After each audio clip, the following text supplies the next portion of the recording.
Est-ce que vous vous souvenez du dernier message que j'ai fait le 1er août?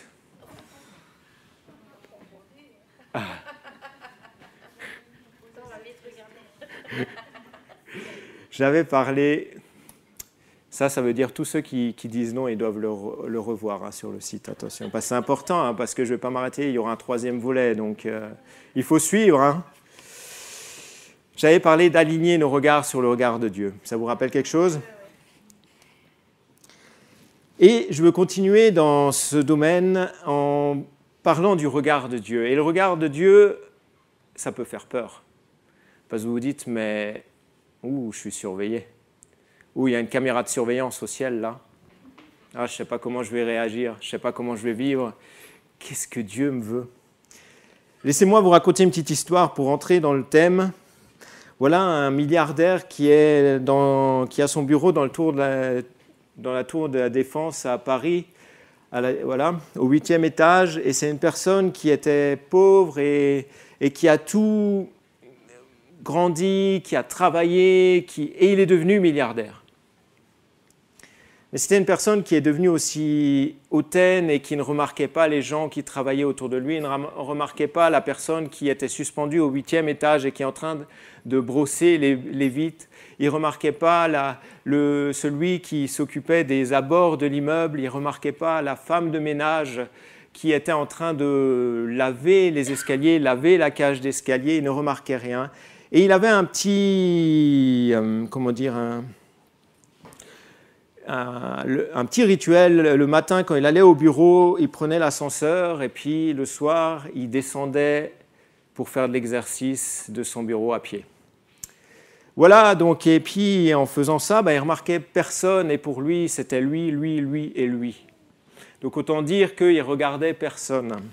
Voilà qu'un jour, la femme de ménage était en train de commencer à laver, elle avait déjà descendu quelques marches et puis elle avait laissé son savon sur la première marche.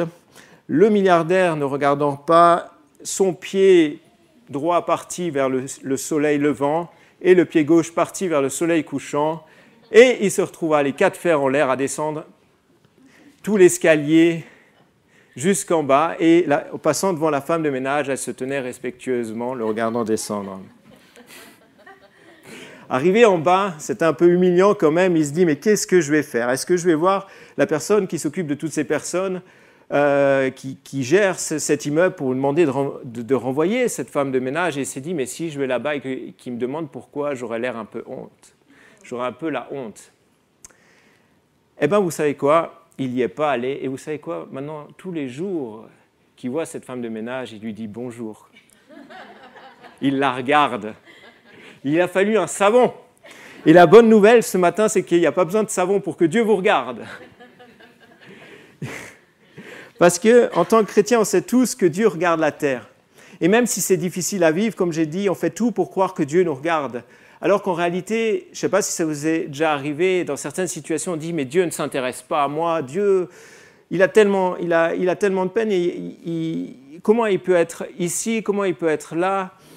Et hier, on a discuté en famille, et puis j'ai demandé à l'un de mes garçons, j'ai dit « mais Jésus, il est où ?» Alors il m'a dit « il est dans mon cœur ». Alors j'ai dit « il est aussi dans le mien, mais il est aussi dans celui-là, frère, mais comment il fait ?» Ah mais il peut tout. Et on a tellement de peine à croire que Dieu nous regarde, car on a l'image de la société qui nous fait passer un message, on n'a pas besoin de toi si tu n'es pas dans les standards.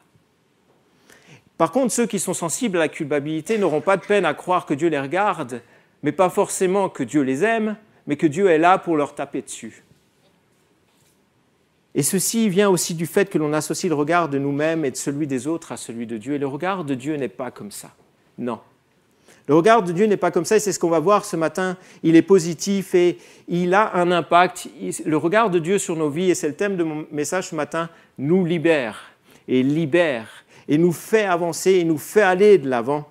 Pourquoi ce message? Pourquoi continuer sur le regard de Dieu? Parce que je crois intimement que le monde a besoin de l'amour de Dieu. Il a besoin de découvrir sa grâce, il a besoin de découvrir qu'il y a autre chose que des performances. Il y a simplement besoin de découvrir qu'on est aimé pour qui on est et non pas pour ce que l'on fait, et que l'on est aimé de Dieu parce que nous sommes sa création et qu'il a du plaisir à nous. Voilà pourquoi ce message. Et je crois vraiment qu'on a tous besoin d'amour. Le regard de Jésus est salvateur pour ce monde et il est salvateur pour les chrétiens. Et j'aimerais que, le souhait de mon cœur, c'est que quand on sort tout à l'heure, on se dise « mais je ne suis pas tout seul, car Dieu me regarde, car Dieu me regarde. Il est avec moi dans n'importe quelle ou telle situation. Oui, il y a les frères et sœurs qui nous portent, mais il y a Dieu qui nous porte avant tout. Parce que si on était sans Dieu, on ne pourrait pas se porter les uns les autres. » Alors, Dieu regarde les humains. Qu'est-ce qu'un regard? C'est une action de regarder, de porter la vue sur quelqu'un ou quelque chose. Jusque-là, pas compliqué. Les caméras de surveillance le font. Vous passez un scanner, vous allez voir, il n'y a pas de souci. Mais le regard de Dieu est différent. Et puis, encore une fois, il n'y a pas besoin d'un savon pour que Dieu s'intéresse à nous. Il n'y a pas besoin d'un concours de circonstances pour que Dieu s'intéresse à nous. Dieu est omniscient, Dieu est omnipotent, et Dieu a constamment ses yeux sur Israël, sur Jérusalem, et il a constamment ses yeux sur son peuple. Mais Dieu a aussi, si ça marche, tu peux passer à la prochaine slide, Lydia? Voilà, Dieu a aussi le regard sur la terre. Psaume 94, il est dit « Et ils disent, l'Éternel ne regarde pas, le Dieu de Jacob ne fait pas attention. Prenez-y garde, hommes stupides, insensés, quand serez-vous sages? Celui qui a planté l'oreille n'entendrait-il pas? Celui qui a formé l'œil ne verrait-il pas ?» Dieu a un œil pour regarder et il voit, il s'intéresse. Et ce qui est intéressant, c'est que certains disent « le Dieu Jacob ne fait pas attention ». Quand on regarde, on fait attention. Et Dieu il fait attention. Job 34, 21, « Car Dieu voit la conduite de tous, il a les regards sur les pas de chacun. » Alors vous allez me dire « Mais comment tu peux dire, Michael, qu'on est libre si on sait que Dieu nous regarde et il voit notre conduite ?» On n'est pas tellement libre, hein? Enfin, je ne sais pas. Il y a des moments où on aimerait ne pas être regardé. Psaume 53. Décidément. Ah, mais en fait, si j'allume, ça ira mieux, bien sûr. Voilà. Je n'avais pas regardé si elle était allumée. Voilà.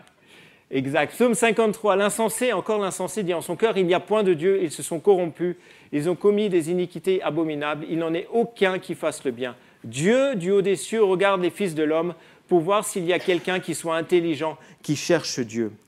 Ce texte nous dit que Dieu cherche des gens intelligents. Il ne dit pas qu'il cherche des gens qui sont savants, des ingénieurs, il dit qu'il cherche des gens intelligents. Pourquoi? Ils sont intelligents parce qu'ils cherchent Dieu. Et le regard de Dieu est sur ceux qui le cherchent. Le regard de Dieu est sur ceux qui ont bien sûr trouvé Dieu, mais aussi sur ceux qui le cherchent. Alors si ce matin, tu cherches Dieu, tu veux connaître plus de Dieu, eh bien, j'ai une bonne nouvelle pour toi. Et je t'invite à le dire à ton voisin, Dieu te regarde. Vous pouvez dire à votre voisin que Dieu le regarde. Super. Continuons, psaume 102. Car Dieu regarde du lieu élevé de sa sainteté, du haut des cieux, l'Éternel regarde sur la terre, pour écouter les gémissements des captifs, pour délivrer ceux qui vont périr, afin qu'il publie dans Sion le nom de l'Éternel et ses louanges dans Jérusalem. On continue, psaume 113. L'Éternel est élevé au-dessus de toutes les nations, sa gloire est au-dessus des cieux. Qui est semblable à l'Éternel notre Dieu? Il a sa demeure en haut. Il abaisse les regards sur les cieux et sur la terre. De la poussière, il retire le pauvre. Du fumier, il relève l'indigent, pour les faire asseoir avec les grands. Avec les grands de son peuple, il donne une maison à celle qui était stérile. Il en fait une mère joyeuse au milieu de ses enfants. Louez l'Éternel. Dieu abaisse les regards sur la terre. Et Dieu regarde, bien sûr, ses enfants, mais il regarde aussi tous les autres. Et il regarde tous ceux qui souffrent. Il y a une prière qui a été faite pour les orphelins, pour les veuves, concernant ceci. Et je crois que Dieu les regarde. Et Dieu est sensible à la souffrance de tout le monde, car Dieu n'a ni mépris ni dédain pour celui qui souffre, pour celui qui pleure. La Bible est claire de ce côté-là. Et il est important de le savoir. Et combien de fois, en tout cas moi, je ne sais pas vous, mais combien de fois je me suis dit « mais Dieu ne me voit pas ». Combien de fois j'ai agi en me disant que sa situation ne l'intéressait pas et j'essayais de trouver des solutions. Combien de fois je me suis dit, mais pourquoi moi? Et si on lit ces versets, on se dit, mais Dieu, il me regarde pour justement me sortir et me faire tirer vers le haut, pour me faire progresser, pour me faire aller de l'avant. Voilà ce que la parole de Dieu dit.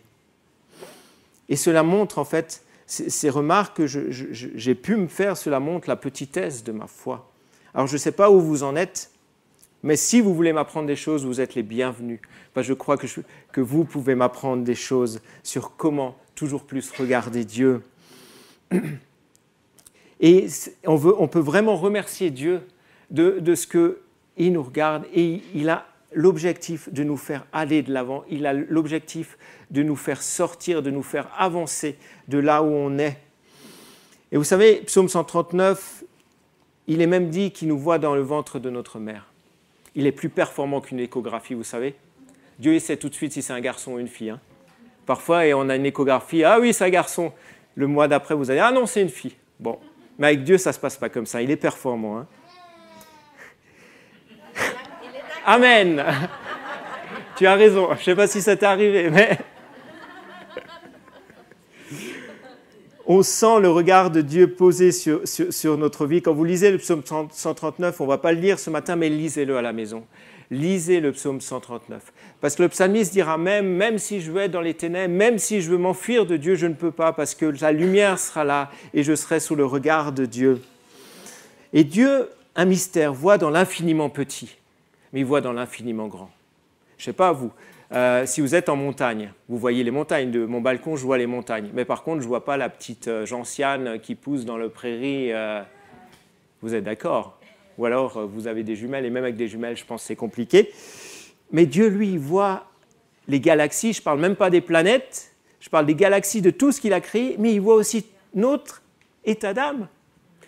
Il a les yeux constamment. D'un côté, il a les yeux qui permettent de voir l'ensemble, et de l'autre côté, il a les yeux zoomés sur chacun de nous, zoomés sur chacun élément de sa création. Il voit aussi les virus, c'est d'actualité. Il sait tout, il connaît tout. Son regard est performant. Il est plus performant que les détecteurs quand on prend l'avion. Vous savez, quand vous mettez vos affaires et qu'en fait on voit le ciseau que vous avez, on voit voilà, tout ça, on a juste l'impression que c'est impressionnant, mais Dieu il est encore plus performant que ça, n'est-ce pas? Mais ce qui est intéressant, c'est que le regard de Dieu n'est pas, comme je l'ai dit, uniquement une caméra de vidéosurveillance. Ce n'est pas son objectif. Le regard de Dieu est zoomé sur nous, mais pourquoi?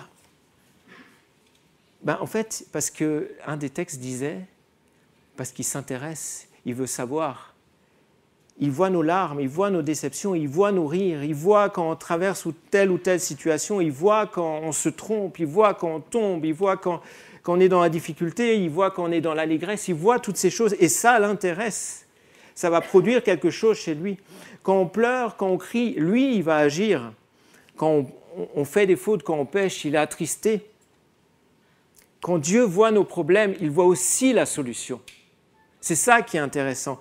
C'est qu'il voit nos problèmes et il sait qu'on a des problèmes, mais il connaît la solution et il s'intéresse à nous et veut nous apporter la solution.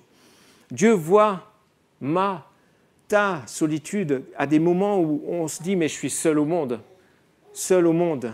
Et pourtant non, parce que le regard de Dieu est sur toi et le regard de Dieu est sur moi. Le regard de Dieu, il est sur celui qui le cherche et sur tous les individus de ce monde. Jérémie 16, 17, « Car mes yeux sont attentifs à toutes leurs voies. Elles ne sont point cachées devant ma face et leur iniquité ne se dérobe point à mes regards. Car mes yeux sont attentifs à toutes leurs voies. » Attentifs. Je ne sais pas, parfois, quand on fait des randos, on a la possibilité de se dire, moi, mon objectif, c'est d'aller en haut, comme ça, j'ai fait mon 3000 mètres, j'ai fait mon 4000 mètres, j'ai fait ça, je suis performant. Mais par contre, si on s'arrête, on utilise nos yeux et on voit sur le chemin cette petite gentiane, on voit cette petite fleur, et là, on commence à être attentif. On commence à voir des choses que nos yeux n'ont pas vues. Dieu, lui, il est attentif à qui on est. Et vous savez, il nous regarde tellement qu'il connaît le nombre de tes cheveux ce matin. Il sait même le nombre que tu as perdu ce matin en te coiffant. Dommage pour ceux qui sont... Ah, est-ce que ça veut dire que ceux qui ont moins de cheveux, Dieu ne les regarde pas? Je vous laisse la question ouverte. Mais je pense que vous avez la réponse, n'est-ce pas? Marc Albert, je ne voulais pas te viser. Non. Ah oui, d'accord.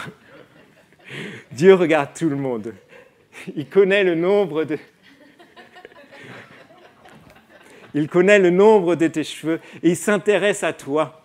Il s'intéresse à toi et il veut s'occuper de toi. Et c'est vraiment pourquoi on peut dire que le regard de Dieu sur nos vies libère. Mais allons plus loin.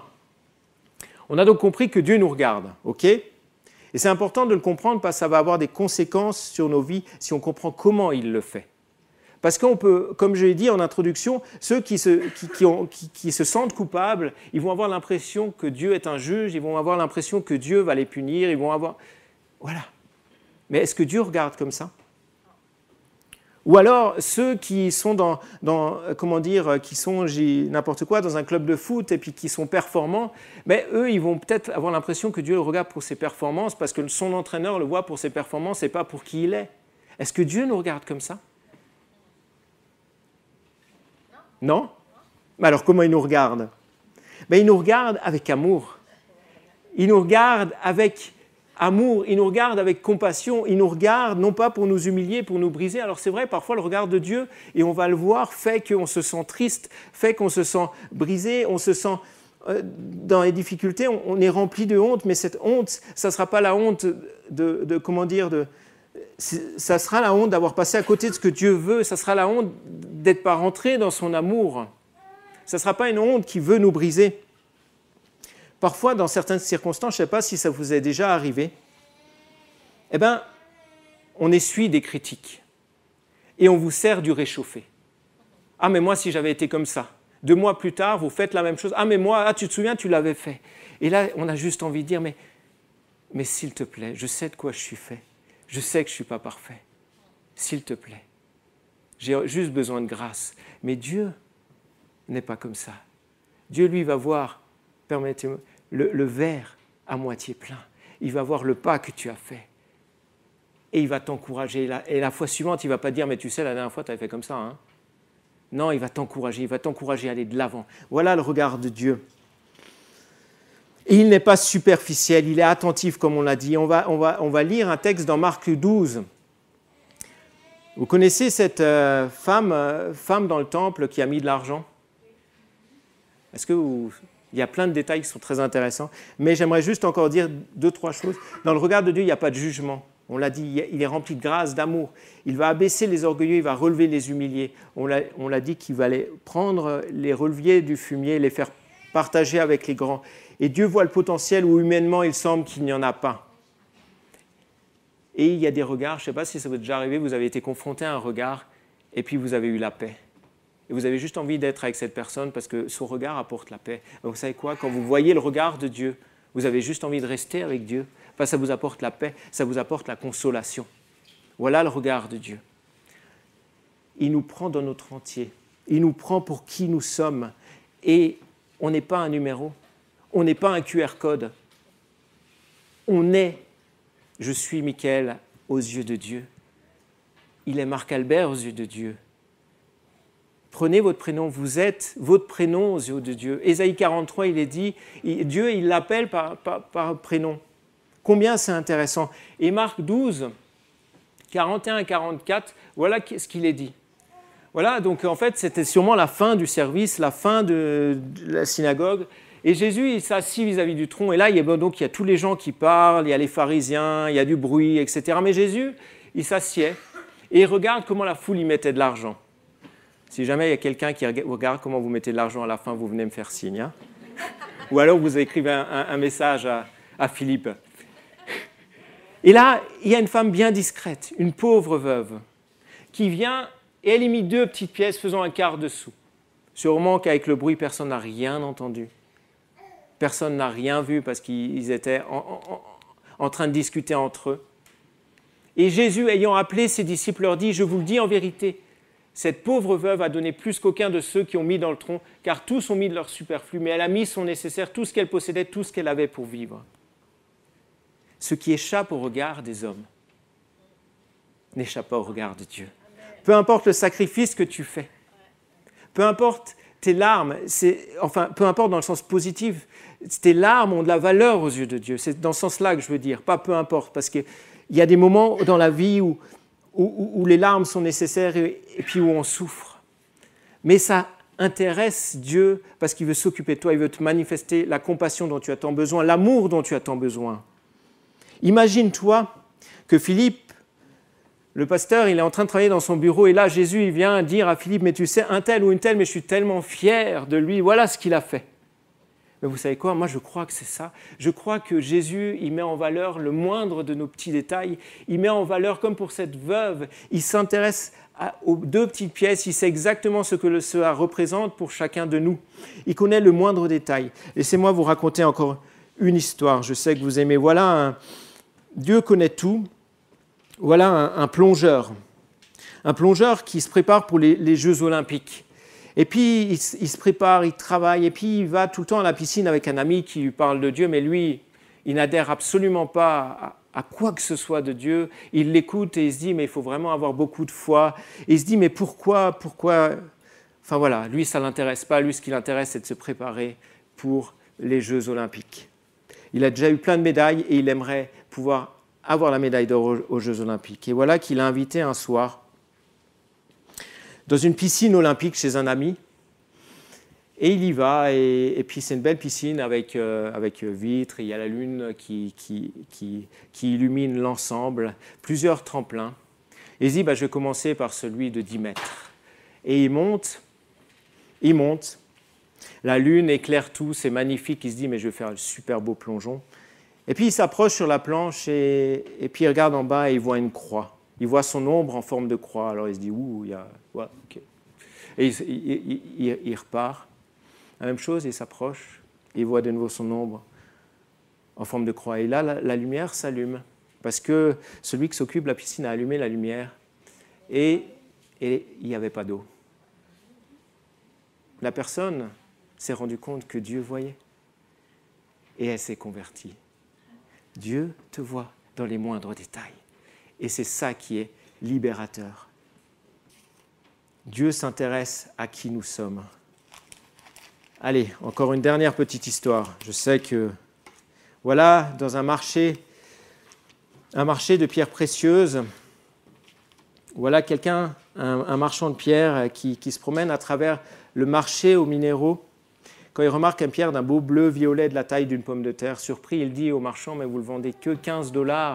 Et le marchand lui dit, mais si vous voulez, je peux vous le donner 10 $. Il le prend 10 $. Et en fait, il s'avère que cette pierre, sans grande beauté, fut reconnue plus tard comme un saphir étoilé d'un poids brut de 1905 carats, évalué à 2,8 millions $. Dieu te voit avec plein de carats. Tu es précieux aux yeux de Dieu, et Dieu, il a le regard posé sur nous. Et ça, c'est encourageant. Alors vous allez dire, oui, mais il y a quand même des histoires où le regard de Dieu, c'est un peu... Comment est-ce que le regard de Dieu peut être libérateur? Surtout quand on lit ça, Luc 22. Le Seigneur s'étant retourné, regarda Pierre. Et Pierre, souvint de la parole que le Seigneur lui avait dite, avant que le coq chante, aujourd'hui tu me renieras 3 fois. Et étant sorti, il pleura amèrement. Vous allez dire, mais Pierre, en plus, après, il a voulu retourner pécher, il n'était plus le même Pierre. Vous savez quoi? Le regard de Dieu est libérateur, a été libérateur. Le regard de Jésus pour Pierre, pourquoi? Parce que Pierre s'est rendu compte de qui il était. Il s'est rendu compte. Regardez le détail. Le Seigneur s'étant retourné, regarda Pierre, et Pierre se souvint de la parole que le Seigneur lui avait dite. Pierre était fort à ses yeux. Il voulait vaincre à ses yeux. Et il disait, même si eux te renient, moi je ne te renierai pas. Et Jésus lui a dit, moi je prie pour toi pour que ta foi ne défaille pas. Et tu vas me renier. Il ne l'a pas dit en jugement, il a juste fait un constat. Et voilà que Pierre, à un moment donné, il est confronté au regard. Et ça a été libérateur pour lui parce qu'il s'est rendu compte de qui il était. Et il a fallu être confronté au regard de Dieu et on doit être confronté au regard de Dieu pour savoir qui on est réellement, pour pouvoir aller de l'avant. Et ça, c'est libérateur. Parce que quand on se rend compte qu'on a besoin de Dieu, on va pouvoir aller de l'avant. Et vous savez quoi, la bonne nouvelle dans cette histoire? C'est que si vous lisez Jean 21, Jésus, est-ce qu'il a laissé Pierre dans la situation où il était? Non, il s'est occupé de lui. Relisez Jean 21. Donc vous avez deux devoirs, Psaume 139 et Jean 21. Jésus va s'occuper de Pierre et il va le relever. Il l'a regardé pour que Pierre sache où il en est, mais il va aller le relever et il va le consoler et il va lui faire aller de l'avant. Et ce qui est beau dans l'histoire, c'est qu'il va dire que tu vas mourir de la manière que Dieu l'a décidé, mais tu seras, voilà, tu vas changer, tu vas être plus le même Pierre, tu vas pouvoir nous servir différemment. Dieu, quand il nous regarde, c'est libérateur. Et quand vous vous souvenez du vrac et de l'AVS, si vous ne vous souvenez pas, vous écoutez les 2 derniers messages de Philippe. Oh là là, vous avez beaucoup de devoirs. Hein. Le message du 1er août, les 2 messages de Philippe.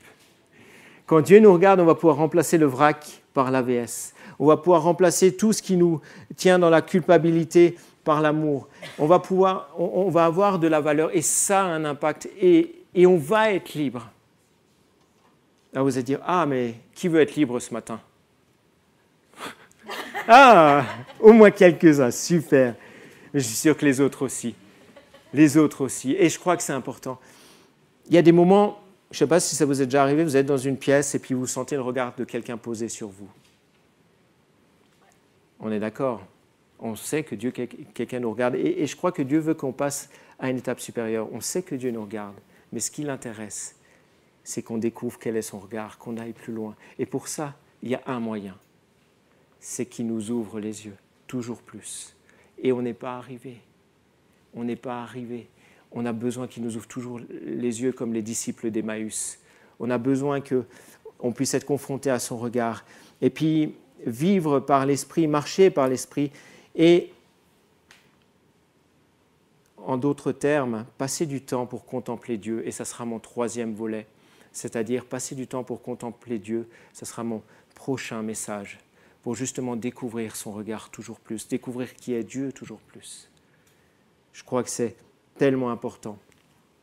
Si on veut être libre, alors on a lu que là où il y a le Saint-Esprit, il y a la liberté. Et c'est vrai, gloire à Dieu. Et parce que justement, on découvre qui on est, on découvre qui est Dieu et on va de progrès en progrès, on est transformé de gloire en gloire. Et tout ça, grâce à Dieu. Alors, ce matin, je veux vraiment nous encourager à aligner nos regards sur celui de Dieu. Aligner nos regards comme pour que l'on puisse vraiment vivre dans une vraie liberté, que le regard de Dieu puisse vraiment avoir encore un plus d'impact. Je crois que le regard de Dieu a de l'impact chez beaucoup de nous, mais il veut qu'on aille encore plus loin.